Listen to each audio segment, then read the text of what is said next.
Hello students, today I have come up with the next part of the chapter chemical bonding from class 11 syllabus.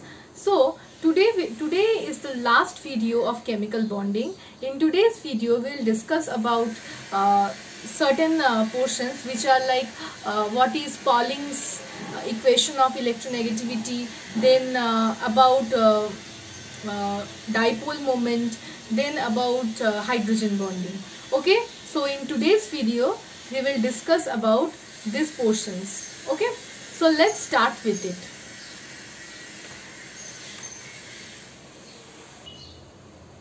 So what is electronegativity, that you all know, but today we will study about the scales of electronegativity.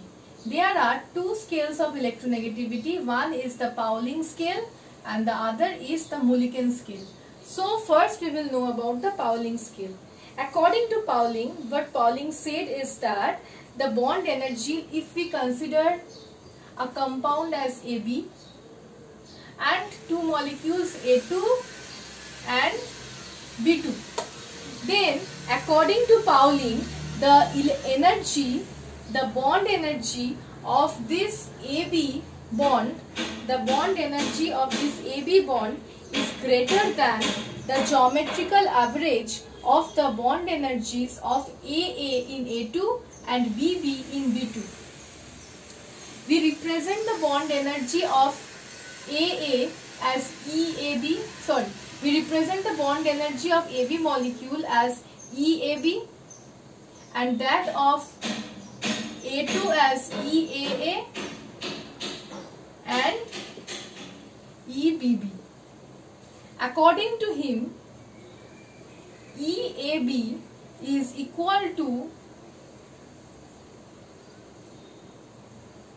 EAA into EBB whole to the power half, means root over of the product of EAA and EBB, where EAB is the bond energy of AB and EAA is the bond energy of AA bond in A2 molecule and EBB is the bond energy of BB bond in B2 molecule.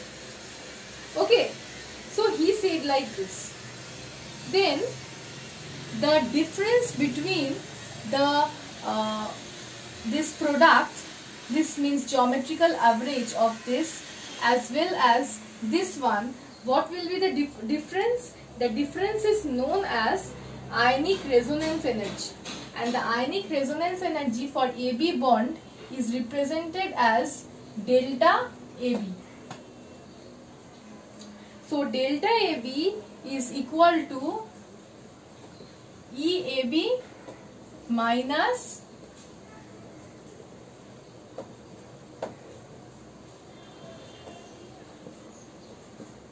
this. So this is the value of delta AB. Now Pauling said that if a molecule of this is formed, then if we consider XA to be the electronegativity of A and XB to be the electronegativity of B atom, then we can write like this.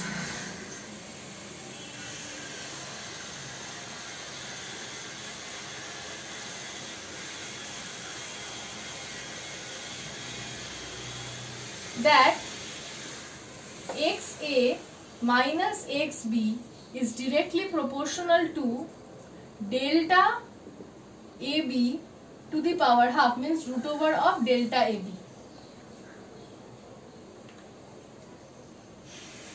Okay, so proportional sign can be removed by placing a constant K.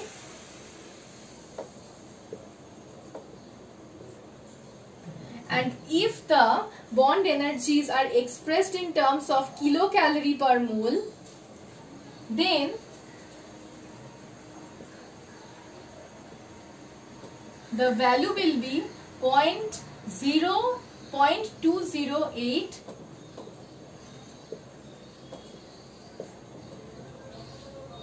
and if it is expressed in kilojoule per mole,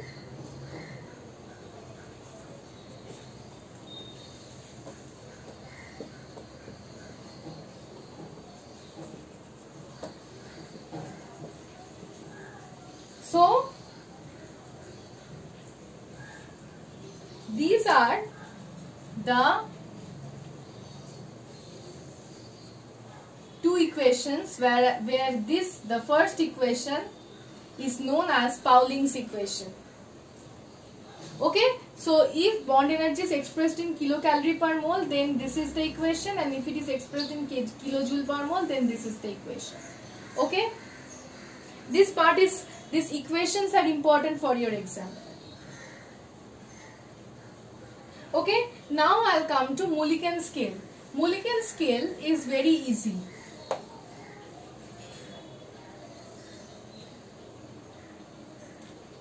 According to Mulliken scale,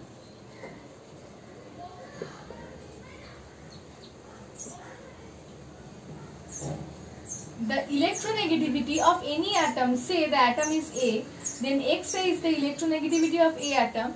Electronegativity of any atom is equal to the average of its ionization enthalpy and electron affinity. Okay. So this is about electronegativity. Next I will come to dipole moment.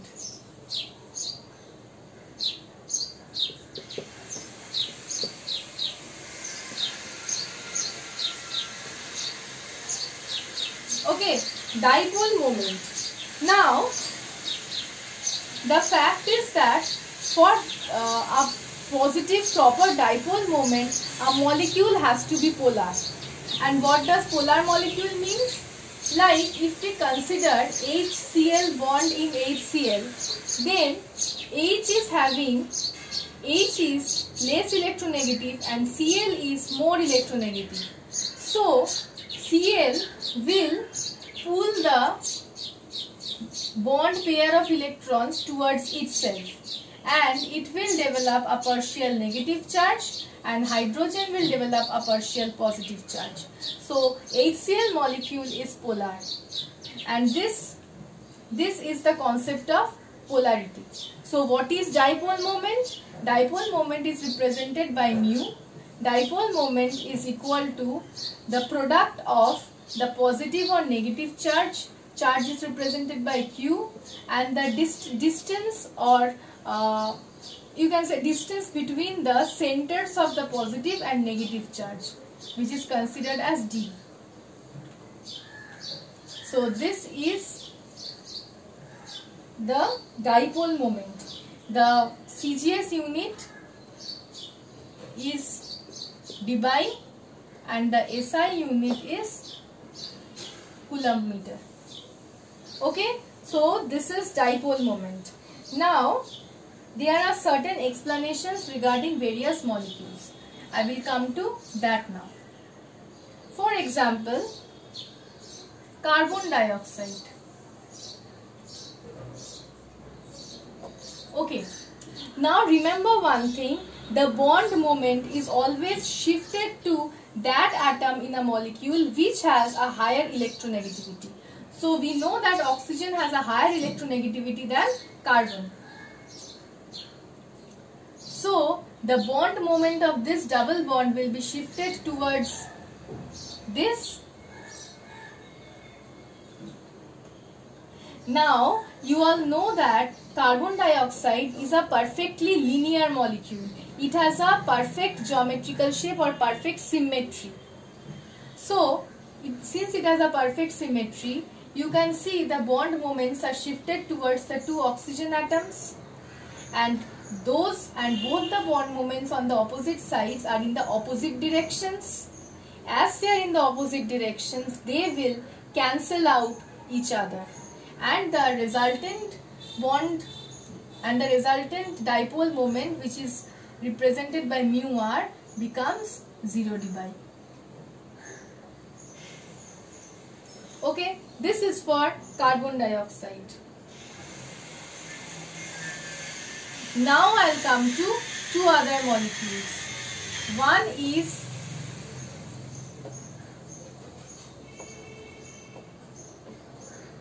CCl4 and the other is CHCl3. It is said that CCl4 is non-polar, whereas CHCl3 is polar.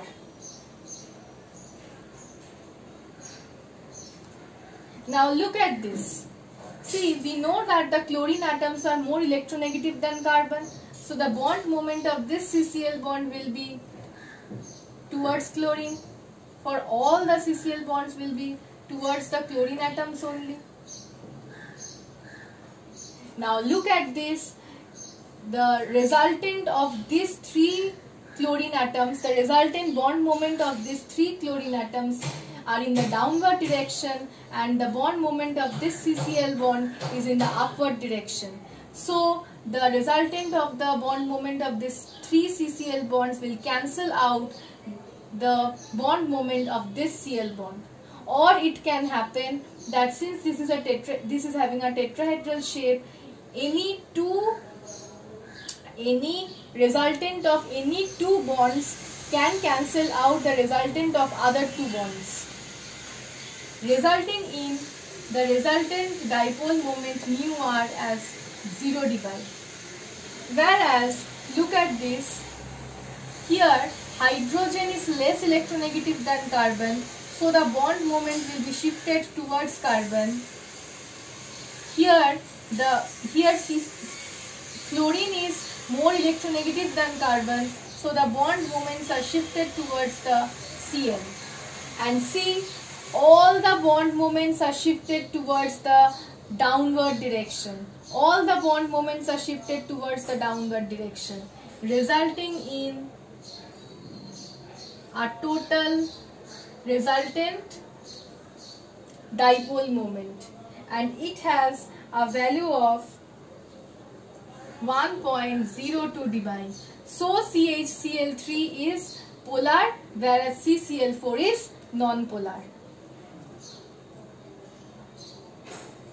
Okay.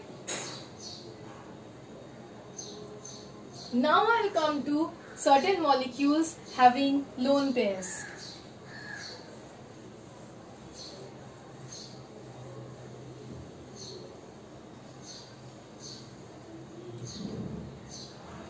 Examples are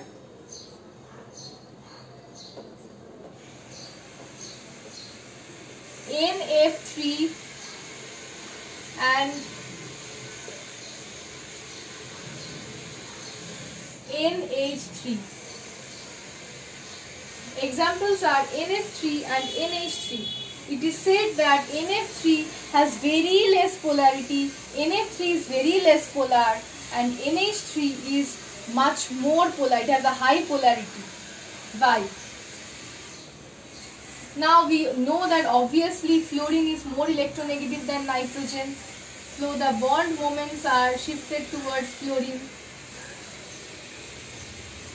Whereas here we are having the lone pair. When we are having the lone pair, the bond moment will be always shifted towards the lone pair. Since it is a lone pair, it will not be able to cancel out completely the resultant of these bond moments, but it will lower the resultant of the bond moments. Okay. So since the bond moments are in the opposite direction, here we are having in this direction and here in this direction, so there will be partial cancellation of the bond moments, and the resultant dipole moment will be 0.24 dpi. Whereas in this case, we all know that nitrogen is more electronegative than hydrogen, so the bond moments are shifted towards nitrogen and here towards the lone pair. See, the total bond moments are in the same direction, not in the opposite direction like this. They are in the same direction, which is the upward direction. So it will have a resultant dipole moment of 1.47 dpi, and it is much more polar as compared to NF3. Okay, now we'll come to the comparison between cis and trans isomers.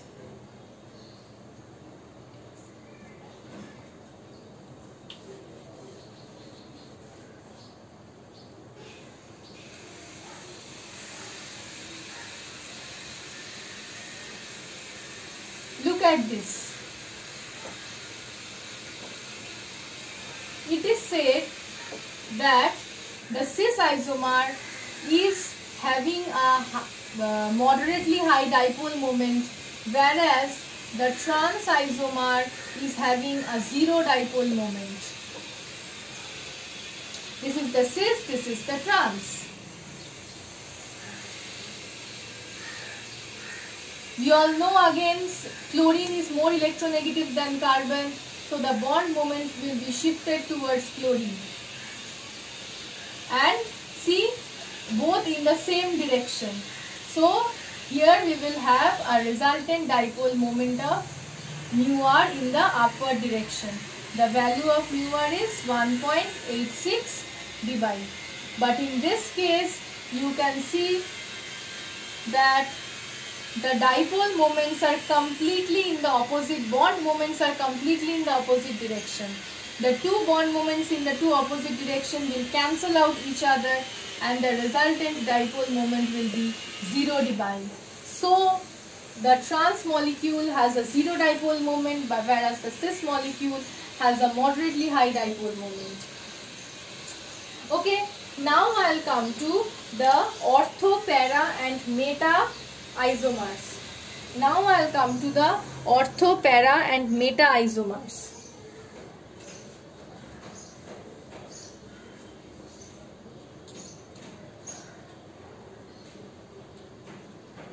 One, 2 dichlorobenzene means this is for ortho. 1, 2 dichloro.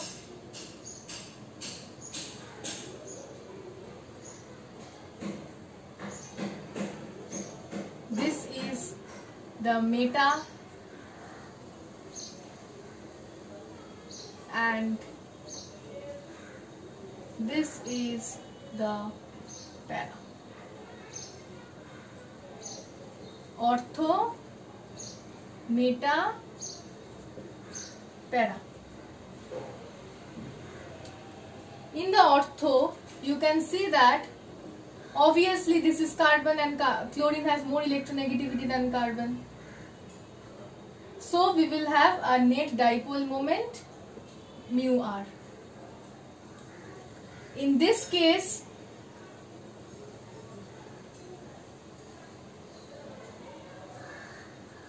we are having a net dipole moment mu r.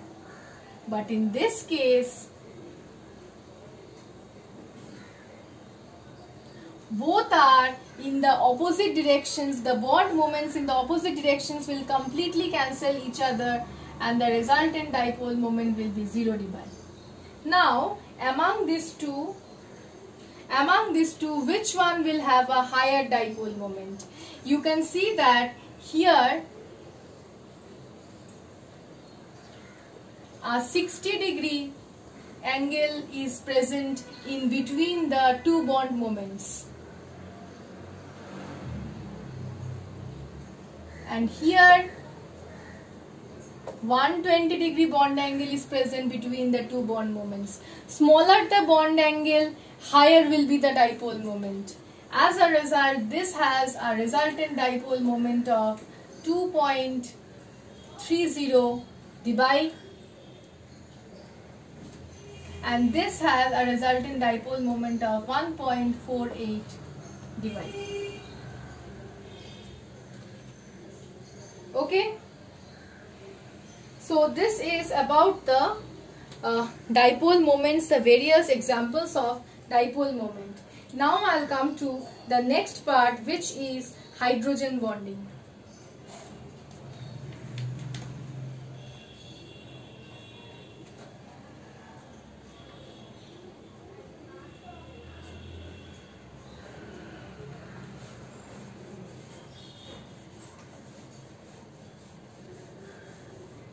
Hydrogen bonding.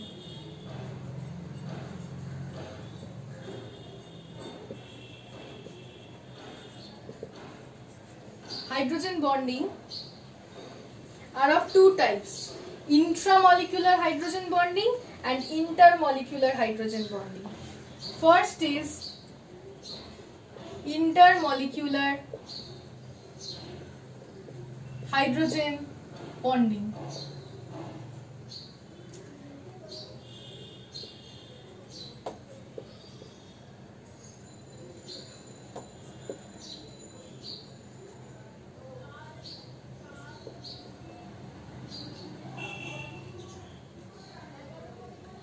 The bonding between the HF molecules, between the hydrogen and fluorine, between the fluorine of one HF molecule and the hydrogen of the other HF molecule, this is known as intermolecular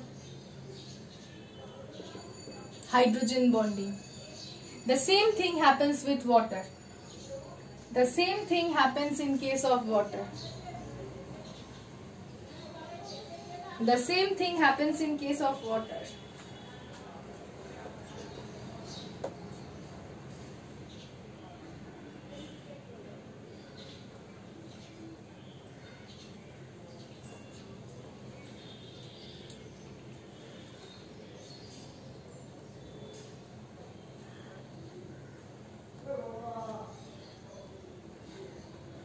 This will continue with many water molecules. So this is known as intermolecular hydrogen bonding. And what is intramolecular hydrogen bonding?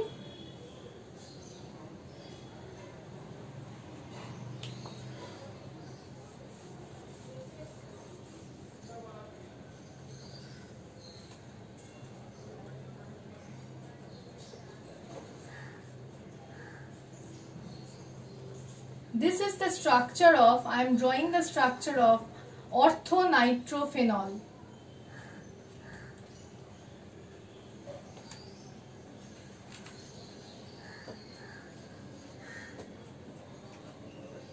This is the structure of orthonitrophenol. The bonding between hydrogen of OH group and oxygen of the nitro group. This type of bonding means the bonding, the hydrogen bonding that occurs in the same molecule itself, that is known as intramolecular hydrogen bonding. But the hydrogen bonding that occurs in between different molecules, that is known as intermolecular hydrogen bonding. Obviously between hydrogen and an electronegative atom. Means the bonding should be between hydrogen and an electronegative atom. Okay? Fluorine was electronegative in HF, oxygen was electronegative in water, oxygen in nitro group is electronegative. Okay, so the hydrogen bonding that occurs in the molecule itself like this. See, nitro group is also of the same molecule and OH group is also of the same molecule. That is known as intramolecular hydrogen bonding. But the hydrogen bonding that took place between hydrogen and electronegative atom of two different molecules, then that was known as intermolecular hydrogen bonding. Okay. Now I will come to certain examples. Like ethyl alcohol has a much higher boiling point as compared to that of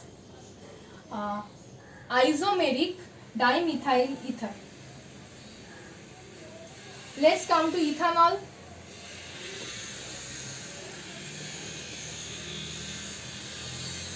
Ethanol.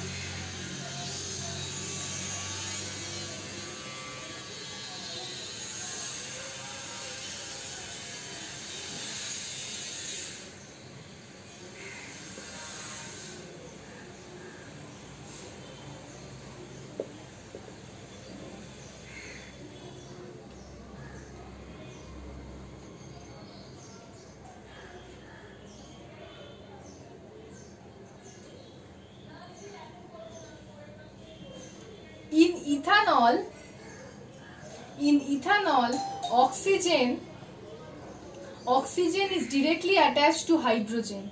In ethanol, oxygen being an electronegative atom is directly attached to hydrogen. And the hydrogen of another ethanol molecule will undergo hydrogen bonding with this oxygen. And therefore, here we will observe intermolecular hydrogen bonding. And the intermolecular hydrogen bonding will associate all the ethanol molecules together.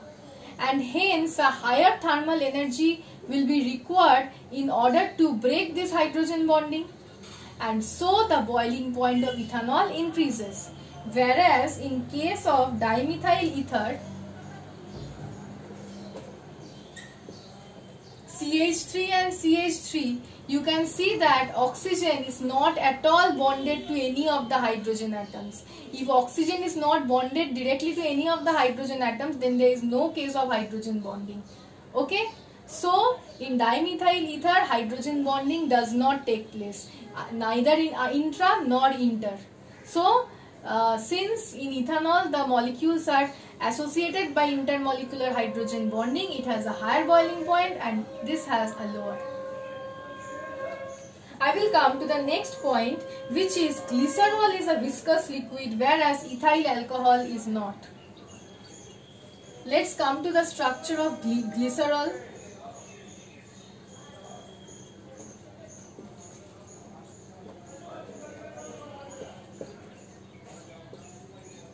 This is glycerol. Glycerol is a highly viscous liquid whereas ethyl alcohol is not.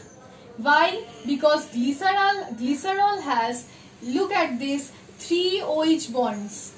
Glycerol has 3 OH bonds, and 3 OH bond means they will undergo extensive intermolecular hydrogen bonding. 2 points. Extensive intermolecular hydrogen bonding, and see, they are having extensive intermolecular hydrogen bonding and they will exist as long chains with many interlocking cross linkages. They will exist as long chains with many interlocking cross linkages. Why? Because there are more than one OH bonds. So along with intermolecular hydrogen bonding, they will form interlocking cross linkages with each other. As a result, glycerol is highly viscous, whereas ethyl alcohol is having only one OH bond, only one OH group, and so only one OH bond. And one OH bond will result in the formation of intermolecular hydrogen bonding. But there will not be any interlocking cross linkages because only one OH group is present. That's why glycerol is highly viscous, whereas ethyl alcohol is not. This part is important for your exam. Okay, so this is how you will explain the problems of hydrogen bonding. So moreover, the chapter chemical bonding is over. I have already provided the worksheet to you. Solve the worksheet, and the worksheet questions are really important for your exam. Okay, thank you.